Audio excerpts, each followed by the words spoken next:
चलिए, पिछली क्लास में कहां तक पढ़ाया था बेटा? इंपैक्ट लैग तक हुआ था ना, मतलब जो लिमिटेशंस था वो थर्ड वाला हम लोग कर रहे थे, वही ना। चलिए उससे आगे करते हैं, जल्दी से 10-15 मिनट में इस टॉपिक को निपटाएं और फिर जो है अगले चैप्टर्स की तरफ बढ़े। क्या हुआ? नहीं, वो यूनिट जो है ना सबसे लेंथी है, उसके बाद वाला तो छोटा है दोनों यूनिट। यूनिट 1 जो है ना, डिमांड फॉर मनी जो है, वो थोड़ा सा लेंथी टॉपिक है, उसमें 2-2.25 क्लास लग जाती है।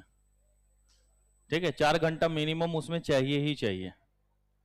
वो बस लेंथी टॉपिक है, बाकी तो छोटे छोटे टॉपिक है तो वो खत्म हो जाता है। चलो, बोला ना इस वीक तक में निपट जाएगा, मैक्सिमम संडे तक, उससे ज्यादा जाना ही नहीं है कोर्स। तो वो तो आप उसके बाद फिर अब साइकिल चलेगा ना, एक बार तो पहले मैं माइंड रिलैक्स हूं। चलो जी, कंटाप देंगे बेटा तुमको। तो चलिए यूनिट 4 कर रहे थे हम लोग।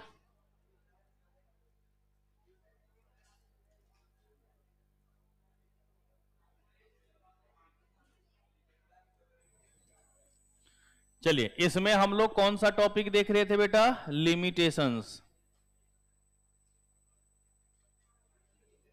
यही देख रहे थे ना।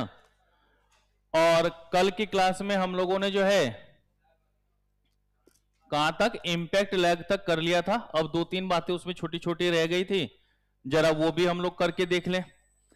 कि जैसे हमने आपको बार बार एक चीज बताया था कि चाहे गवर्नमेंट कितना भी कोशिश कर ले, बट कुछ खर्चे ऐसे होते हैं जिनमें कटौती नहीं की जा सकती, मजबूरी बस उनको क्या होता है, खर्च करना ही करना पड़ सकता है। तो लिखिएगा बेटा, it is practically difficult to reduce government spending on various items। ठीक है कि भाई थ्योरेटिकली तो हम ये बोल देते हैं कि हाँ भैया गवर्नमेंट जो है अपना खर्चा क्या कर लेगा, कम कर लेगा। बोलने में क्या लग जाता है?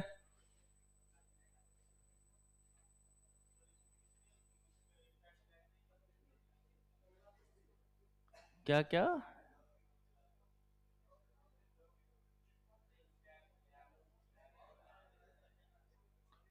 बेटा मुझे व्हाट्सएप पे मैसेज करो, मैं समझ नहीं पाया। तो सुनो, थ्योरेटिकली हम लोग क्या कह रहे थे कि भाई हो सकता है कि जो गवर्नमेंट को क्या करें कि बोले कि आप अपनी एक्सपेंडिचर क्या कर दो, कम कर दो। लेकिन अगर प्रैक्टिकली देखा जाए तो क्या ये संभव है? नहीं है संभव। भाई गवर्नमेंट अगर चाहे तो कुछ ना कुछ ऐसी चीजें होती है जहां पर मजबूरी हो जाती है कि वो तो खर्च करेगा ही करेगा, खर्च करना ही पड़ता है, तो वहां पर चाह करके भी जो है ठीक है बेटा, वो मैं अलग से आपको ऑडियो रिकॉर्ड भेज दूंगा, क्योंकि अगर मैं फिर से उसके ऊपर जाऊंगा तो टाइम लग जाएगा ना। मैं अलग से ऑडियो रिकॉर्ड भेज दूंगा, मुझे व्हाट्सएप मैसेज कर देना। तो प्रैक्टिकली ये हमारे पास क्या हो जाता है, डिफिकल्ट हो जाता है कि हम जो है कहीं से भी गवर्नमेंट एक्सपेंडिचर को, पब्लिक एक्सपेंडिचर को क्या कर सके, रिड्यूस कर सके, क्योंकि वहां पर चाह करके भी उसको कम नहीं किया जा सकता। कहता है public works cannot be adjusted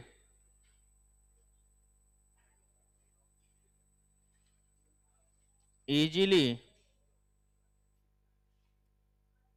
along with movements of trade cycle, movements of trade cycle। देखो बेटा, कैन नॉट बी एडजस्टेड, भाई एडजस्ट तो हो सकता है लेकिन इजीली यहां पर एडजस्ट की बात हम लोग नहीं करेंगे। अब कैसे? तो बेटा एक बताओ, गवर्नमेंट जो है अलग अलग प्रोजेक्ट चलाती है, अलग अलग प्रोजेक्ट उनका चलता है। अब मान लो कि कोई ऐसा भी प्रोजेक्ट हो जिसमें काम करने में 5 साल 10 साल लग रहा हो, ऐसे भी तो प्रोजेक्ट गवर्नमेंट के चलते हैं। अब आज के अनुसार अगर देखा जाए तो वो प्रोजेक्ट हमारा डिसाइड हुआ, लेकिन क्या इस टर्म्स में बिजनेस फ्लक्चुएशंस नहीं होगा, बदलाव नहीं होगा? भाई 2019 में अगर कोई भी काम डिसाइड हुआ होगा तो 2020 में कोरोना आया ना, तो क्या हमारा बिजनेस साइकिल इंपैक्ट नहीं हुआ था? तो भाई ये जो एक ड्यूरेशन है, इस ड्यूरेशन के अंतर्गत भाई बिजनेस साइकिल के ऊपर तो बहुत ज्यादा इंपैक्ट होगा, अलग अलग प्रभाव होगा, लेकिन काम चलता चला जाएगा या नहीं चला जाएगा? चला जाएगा कि नहीं? तो देखिए, आप उसको चाह करके भी क्या कर सकते हैं, हटा नहीं सकते हैं भाई, उसका तो कुछ ना कुछ जो है प्रभाव यहां पर क्या होगा, पड़ेगा। कि अगर मान लीजिए कि गवर्नमेंट ने हाईवे कंस्ट्रक्शन का काम लिया, किसका काम कर रहा है बेटा? हाईवे कंस्ट्रक्शन का काम कर रहा है। अगर हाईवेज की काम की बात हम लोग कर रहे हैं तो इसमें हम जानते हैं कि अगर भाई यहां से बोल दिया कि जो भाई दिल्ली से लेकर के जो है गोरखपुर को कनेक्ट करना है, अब गोरखपुर को कनेक्ट करना है तो एक दिन में तो काम बन नहीं जाएगा, या 6 महीने या साल भर में तो काम बन नहीं जाएगा, समय तो उसके ऊपर क्या होगा, कुछ ना कुछ लगेगा ही लगेगा। तो उस केस में क्या होता है, लॉन्ग टाइम पीरियड की बात होती है नहीं होती? किसकी बात करेंगे हम लोग? लॉन्ग टाइम पीरियड की बात करते हैं हम लोग, ठीक है।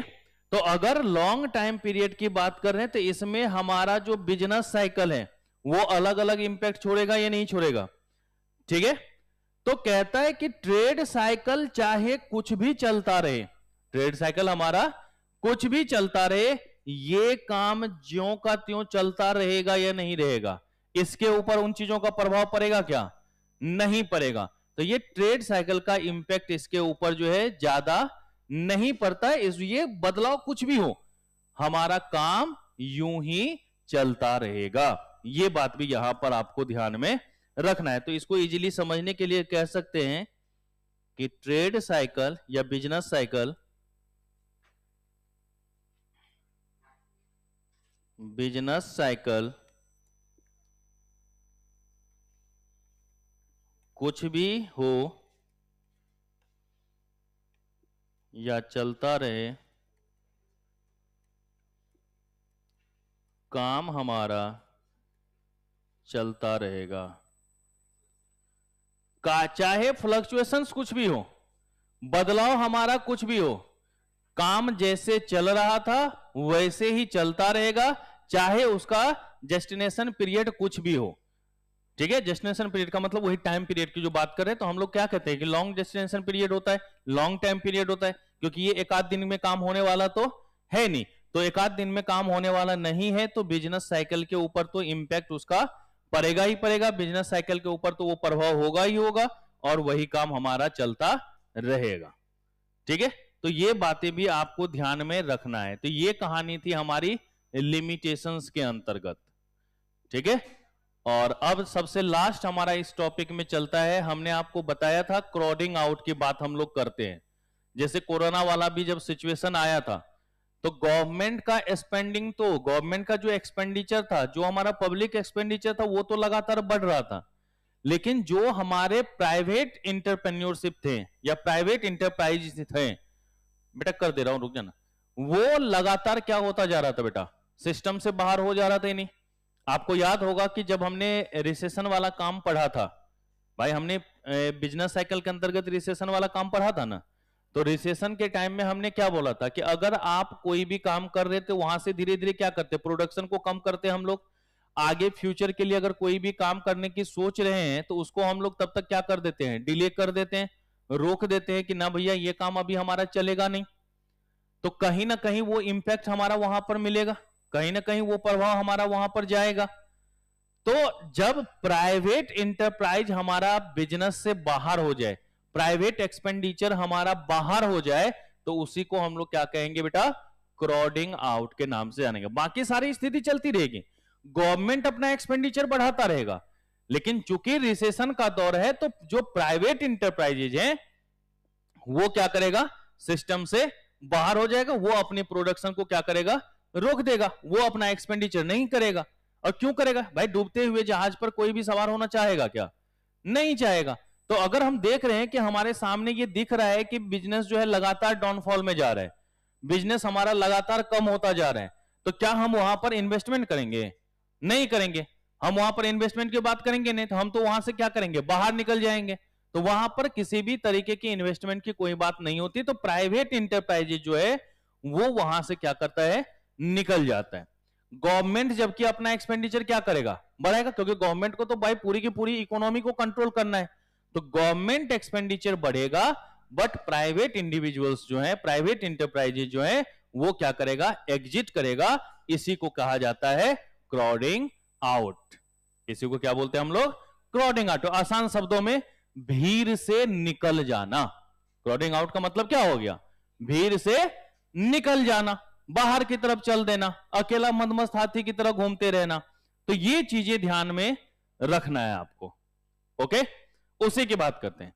लेकिन अगर मान लीजिए कि एकदम डीप रिसेशन है, मतलब हम लोग मान के चलते हैं कि डिप्रेशन के सिचुएशन पे पहुंच चुके हैं, तो भैया अब उससे खराब स्थिति क्या हो सकती है, जिसको निकलना था वो तो निकल गया ना। तो डीप रिसेशन के केस में क्राउडिंग आउट हो सकता है क्या, नहीं, क्योंकि उससे पहले ही तो जब बिजनेस डाउनफॉल कर रहा था तभी सारा निकल गया होगा। तो डीप रिसेशन के केस में अब कौन बचा ही कौन है। तो डीप रिसेशन के केस में जो है कभी भी क्राउडिंग आउट नहीं होता। डीप रिसेशन बोले तो डिप्रेशन के केस में कभी भी हमारा क्राउडिंग आउट नहीं होगा, क्योंकि रिसेशन के टाइम में ही क्या हो चुका होगा, क्राउडिंग आउट हो चुका होगा। बेसिकली कंसेप्ट इतना ही है, इसी को थोड़ा सा यहां पर लिखने की जरूरत भी है। जो बच्चे लेट से ज्वाइन किए थे जल्दी से नोट कर लो, थोड़ा सा ही लिखवाया था। जहां पर पिछली क्लास में लिमिटेशन में हमने इंपैक्ट लैग खत्म किया था ना, उसके बाद ये हमने लिखवाया है। जल्दी नोट कर लो, 2 मिनट का टाइम दे रहा हूं।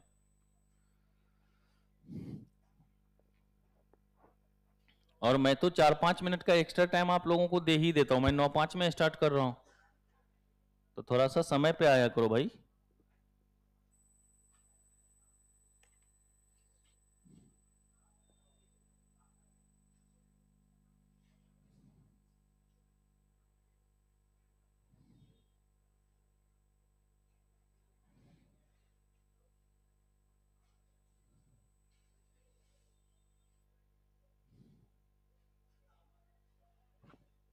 पहले ये नोट कर दो बेटा, फिर नीचे कर दे रहा हूं मैं। हाँ, ये इंपैक्ट लैग के नीचे ही लिखवाया बेटा, यहीं से है।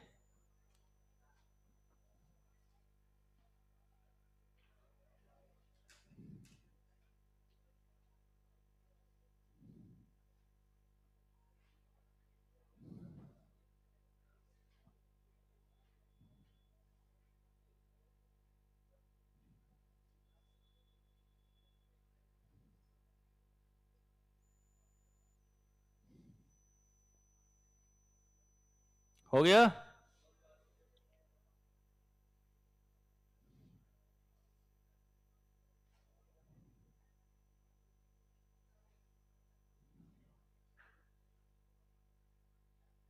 हो सकता है पर होता नहीं है, क्योंकि रिसेशन के केस में ही डिप्रेशन तो मिनिमम पे चला गया ना बेटा। रिसेशन में ही हमने बोल दिया था कि वहां पे प्रोडक्शन को रोक दिया जाएगा, कोई भी फ्यूचर के लिए कुछ भी सोचेगा नहीं, कोई भी इन्वेस्टमेंट करेगा नहीं। तो क्राउडिंग आउट तो रिसेशन के ही टाइम में आ गया है कि नहीं। तो डीप रिसेशन या डिप्रेशन के टाइम में वो तो बचेगा ही नहीं। तो जब बचेगा ही नहीं तो निकलेगा कौन, प्रोडक्शन करने वाला कोई है ही नहीं, तो बाहर कौन होगा, कोई नहीं हो सकता। कृपया वार्तालाप ना करें। हो गया, नोट कर लिया यहां तक, बोलो। ऑनलाइन वाले बच्चों हो गया यहां तक,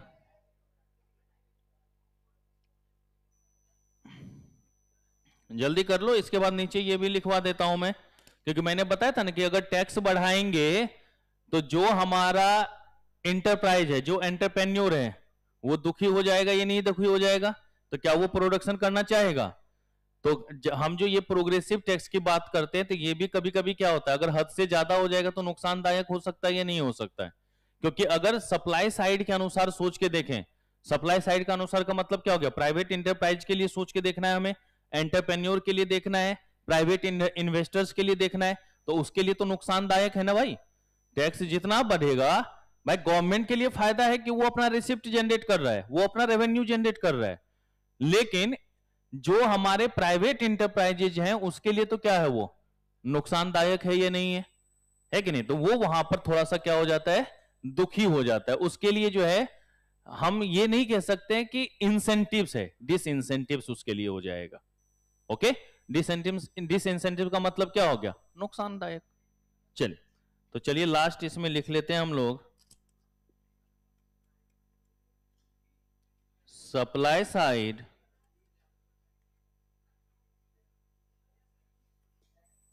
इकोनॉमिस्ट। सर ये हिंदी में क्या लिखा है? अरे हिंदी में हमने ये लिखा है कि अगर मान लीजिए कि बिजनेस साइकिल का टर्म्स कुछ भी हो, चाहे हमारा एक्सपेंशन वाला हो, चाहे पीक हो, चाहे हमारा जो है कॉन्ट्रेक्शन हो, चाहे फिर डिप्रेशन पे आए, फिर चाहे रिकवरी हो, चाहे हमारा कुछ भी हो, जो हमारा काम है भाई, ये जो हमने हाईवे बनाने का काम करा है, ये हमारा चलता रहेगा। बिजनेस साइकिल का उसके ऊपर कोई किसी भी तरीके का कोई ज्यादा इंपैक्ट नहीं होने वाला है। ऐसा नहीं कि अगर रिसेशन आ गया तो वो काम रुक जाएगा, फिर एक्सपेंशन हो गया तो बढ़ना शुरू हो जाएगा, ऐसा नहीं है। बिजनेस साइकिल कुछ भी हो, ट्रेड उसका कुछ भी हो, फ्लक्चुएशंस चाहे कुछ भी हो, काम हमारा जैसे जैसे है वैसे वैसे आगे चलता रहेगा। ओके, तो लिखिएगा supply side economist are of the opinion that certain fiscal measures will cause disincentives। बेटा बात ना करो कि सप्लाई साइड इकोनॉमिस्ट हमारा जो है ये कहता है कि अगर कुछ ऐसे भी हमारे पास फिस्कल मेजर्स हैं जिसके कारण क्या होगा? डिसइंसेंटिव्स होगा। ठीक है, कि अगर हम कहीं पर भी प्रॉफिट टैक्स, जिसको हम लोग कॉर्पोरेट टैक्स के नाम से भी जानते हैं, अगर प्रॉफिट टैक्स को हम लोग क्या करेंगे? बढ़ाएंगे, तो जो हमारे पास इन्वेस्टर्स हैं, जो हमारे पास क्या है? इन्वेस्टर्स हैं, या यूं कह दे कि जो हमारे पास प्रोड्यूसर हैं, उस प्रोड्यूसर के लिए क्या होगा बेटा? नुकसानदायक होगा या नहीं होगा? तो ये यहां पर क्या हो जाएगा? दुखी हो जाएगा या नहीं हो जाएगा? है कि नहीं? क्या बोलेगा भाई ये हमारे लिए अच्छा कहीं से नहीं है, तो बेचारा अगर उदास हो जाएगा तो हमारी इकोनॉमी के लिए नुकसानदायक है या नहीं? फिर क्या सोचेगा? अबे यार छोड़ो, कौन यहाँ पे काम करे, देखो ऐसा कौन सा इकोनॉमी है जहां पर टैक्स क्या हो? कम हो, जहां पर टैक्स के लिए सहूलियत हो, हम तो वहीं पर जाकर के काम कर लेंगे। तो वो चीजें आपको थोड़ा सा ध्यान में रखना है। ओके, टेप्लीज कहता है increase in government borrowings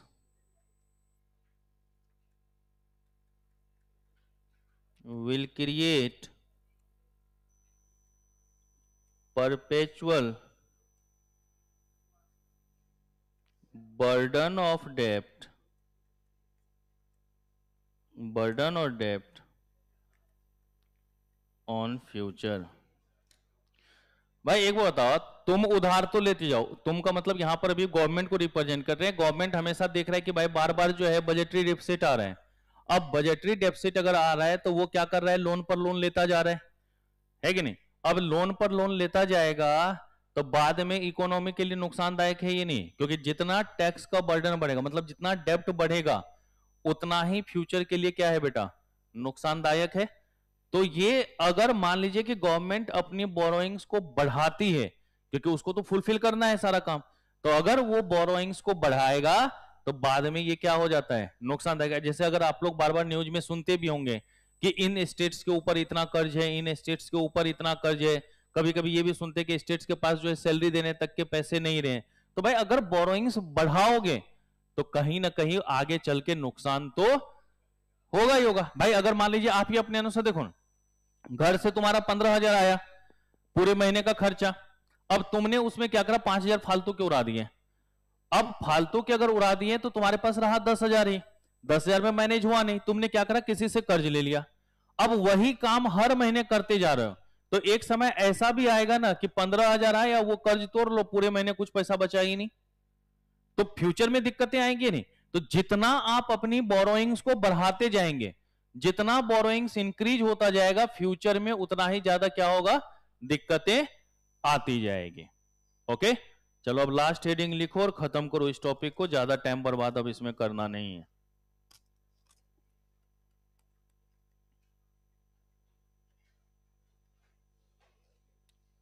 crowding out. अब ये मत बोलना सर CROW क्रो मतलब कौआ, हाँ हाँ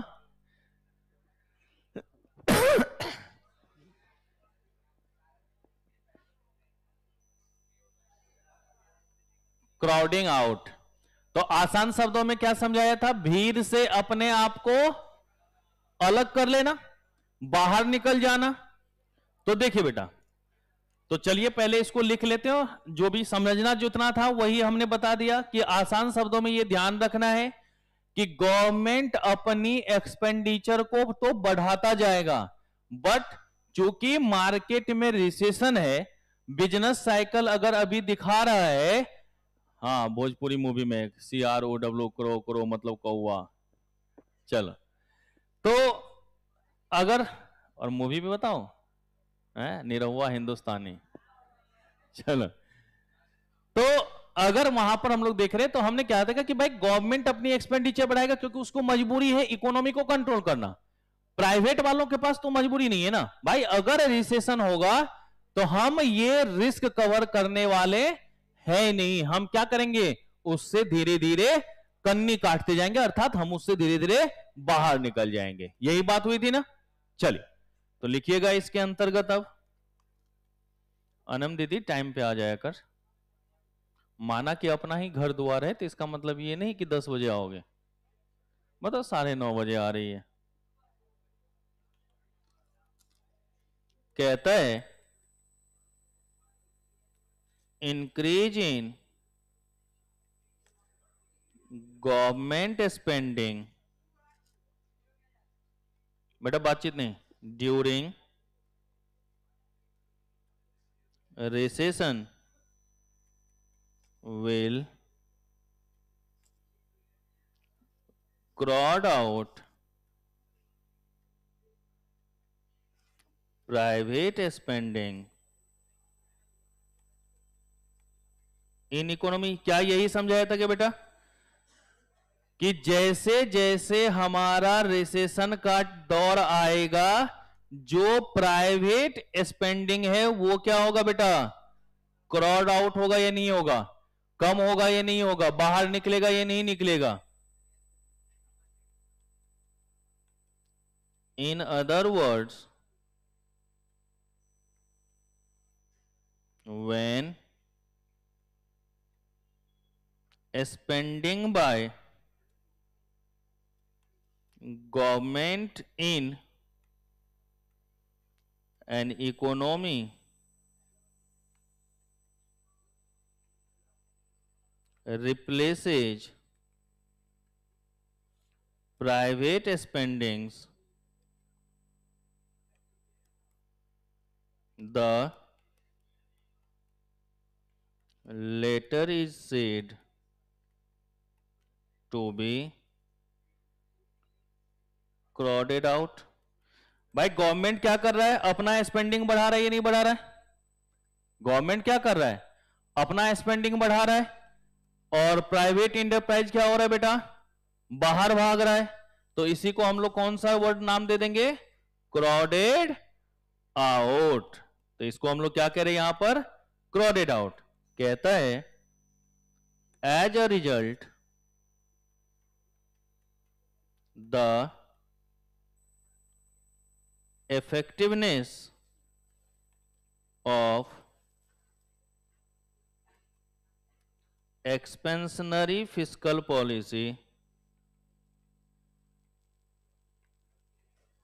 in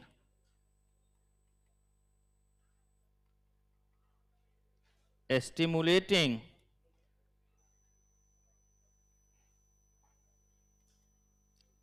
aggregate demand will be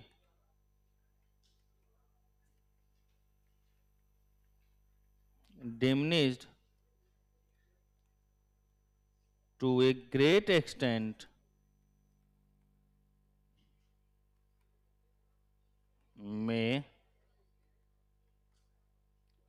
possibly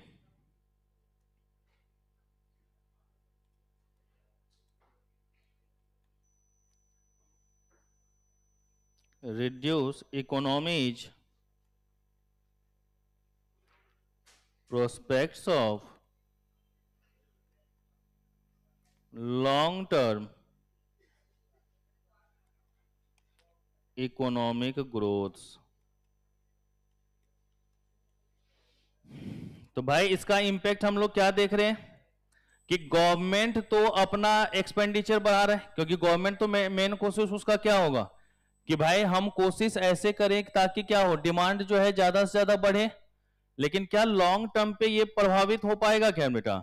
नहीं, क्योंकि अगर रिसेशन है तो धीरे धीरे हमारा बिजनेस क्या करेगा, डाउनफॉल करता जाएगा। और अगर बिजनेस जो है डाउनफॉल करता जा रहा है तो ऑटोमेटिक है उसका नियर भविष्य कुछ भी नहीं है। क्योंकि भाई देखो, काम तभी हो पाएगा जब दोनों मिलके करे, प्राइवेट भी और गवर्नमेंट भी। क्योंकि भाई हमारी जो इकोनॉमी की संरचना है वो उस बेसिस पर है कि दोनों को ही कंट्रीब्यूशन होना क्या है, जरूरी है। अगर उसमें से एक की भी कमी होती है तो क्या उसका कुछ भविष्य रह पाएगा? क्या नहीं रह पाएगा। तो ये चीजें यहां पर थोड़ा सा क्या करना है, ध्यान में रखना है। ओके, हो गया? सबने टेप लिया तो टेपो ना।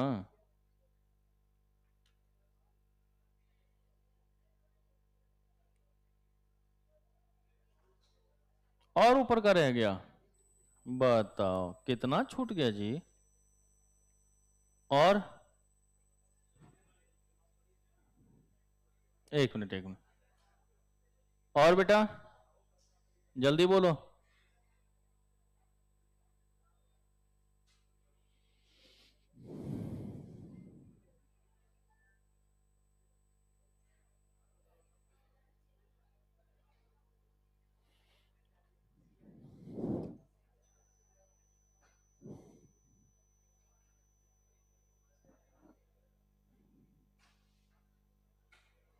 जल्दी नोट कर लो।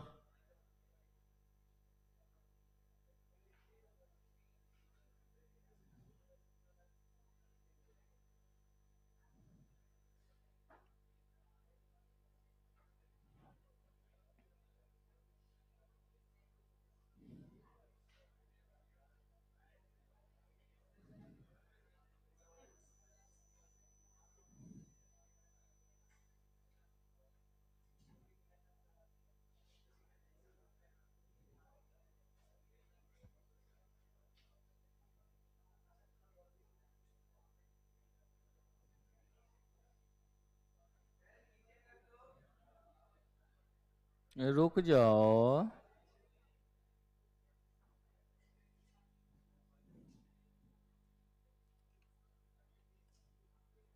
जल्दी नोट करो।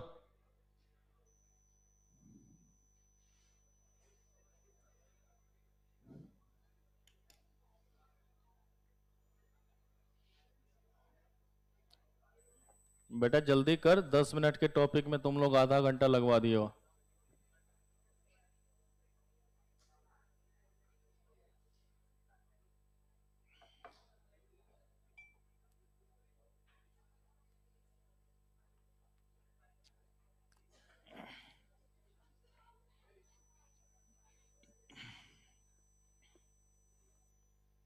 हो गया?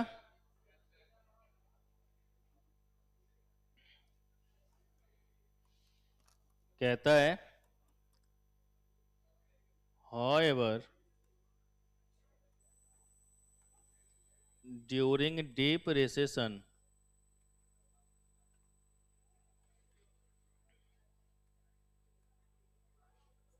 crowding out is less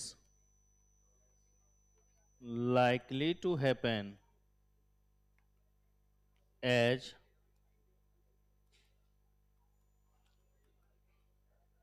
private investments are already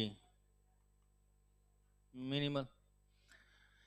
कि जब डीप रिसेशन का सिचुएशन आएगा, या यूं कहते, हमने क्या नाम दे लिया था, डिप्रेशन बोल दो। डिप्रेशन का मतलब क्या हो गया, सबसे बेकार स्थिति।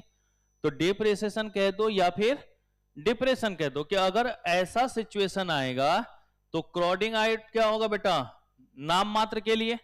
क्यों? क्योंकि जो भी प्राइवेट इन्वेस्टमेंट है वो तो ऑलरेडी क्या हो चुका होगा, कम हो चुका होगा। भाई जैसे जैसे रिसेशन बढ़ता गया प्राइवेट इन्वेस्टमेंट क्या होता गया, निकलता चला गया, कम होता चला गया। तो रिसेशन के टाइम में तो ना के बराबर ही बचेगा ना, तो फिर अब निकलने के लिए बचा ही कौन। तो इसलिए हमेशा याद रखिएगा कि डीप रिसेशन के केस में चूंकि प्राइवेट इन्वेस्टमेंट पहले ही नाम मात्र का हो चुका है, तो अब ज्यादा क्राउडिंग आउट का सिचुएशन यहां पर नहीं हो पाएगा। ओके, ये इतना ही कंसेप्ट था इस टॉपिक के अंतर्गत। बाकी जो भी है बेटा वो सब मोहमाया है, और उस मोहमाया के चक्कर में आपको पढ़ना नहीं है। ठीक है, तो आखिरकार अध्याय नंबर 7, ठीक है, खंड संख्या 4 भी खत्म हुआ, यूनिट 4। ओके, लेकिन फेल तो यहां भी नहीं आएगा। ये सब तो सब मोह माया वाली बात थी बेटा, इसमें तो कुछ था ही नहीं। अब जो है ना, आते हैं सबसे लास्ट वाले बात पर, ना बाप बड़ा ना भैया, सबसे बड़ा रुपया। बिना पैसे का कोई काम हो सकता है क्या? नहीं। तो देखिए हेडिंग का नाम ही है मनी मार्केट। हेडिंग का नाम ही क्या है हमारा? Money market. अब मनी मार्केट की बात कर रहे हैं तो सबसे पहले तो मनी की डिमांड की बात करनी होगी।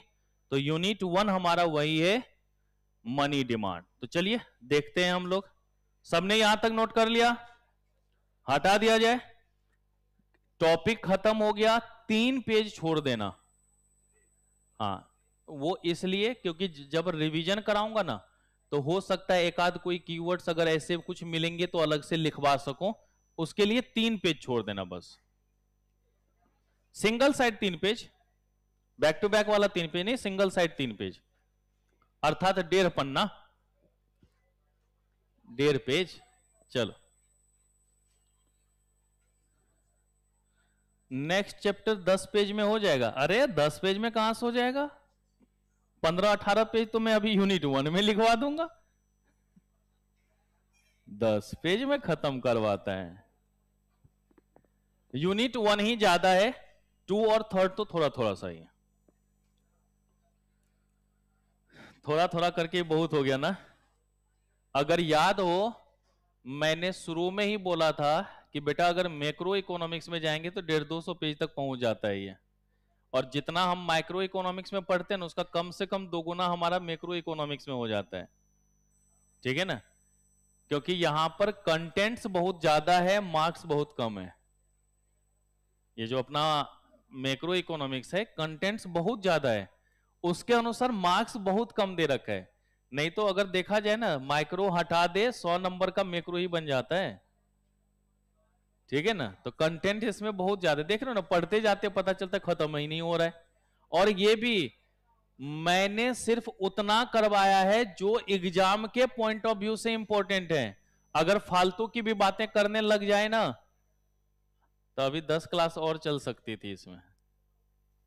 चलाओ, चलाता हूं।